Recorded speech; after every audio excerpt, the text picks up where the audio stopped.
At the start of the year, just a few weeks into the shutdown, we asked Brint Milward to explain what it would take for the government to reopen. He's head of the University of Arizona School of Government and Public Policy. This week, Milward joined us again to talk about the shutdown's outcome and this month's deadline for a deal on border security. I think what happened was sanity sort of prevailed. You had TSA agents who were calling in sick. You had air traffic controllers that were saying we can't keep the system up much longer. You had major airports in the New York area who delayed flights.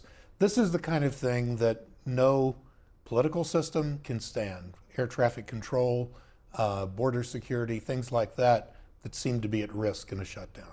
How easy is it for the government to flip the switch, people to start getting paid and back to business as usual? It's not easy at all. First of all, you've got 800,000 people who have to come back to work. You have to flip on the switch. Some of them have thousands of emails they've got to answer, all kinds of reports that have due dates that didn't stop while they were gone. You have contractors who are not going to get paid like the federal employees. You have cooks, you have custodians at every federal facility in the United States who literally are on minimum wage or not much better. Yeah. They have to come back to work and they don't have any back pay at all. How did this affect Arizona, specifically perhaps southern Arizona? The effect in Tucson is greater than anywhere else in the state.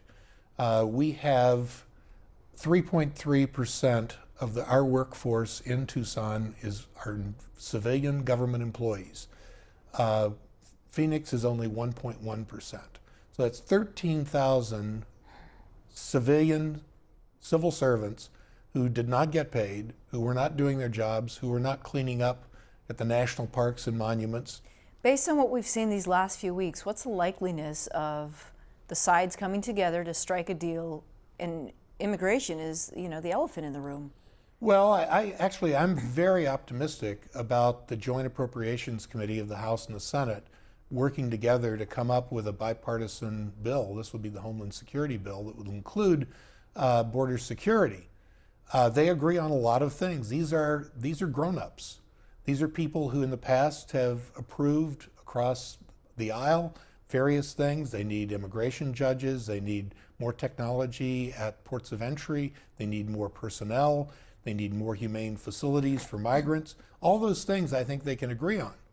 What I think they can't agree on is $5.7 billion for a 263-mile border wall that it's not clear what it's going to do, what effect it's going to have. And frankly, we could have another shutdown over a matter of semantics because the president won't agree. What are the effects of all this? How will this be remembered?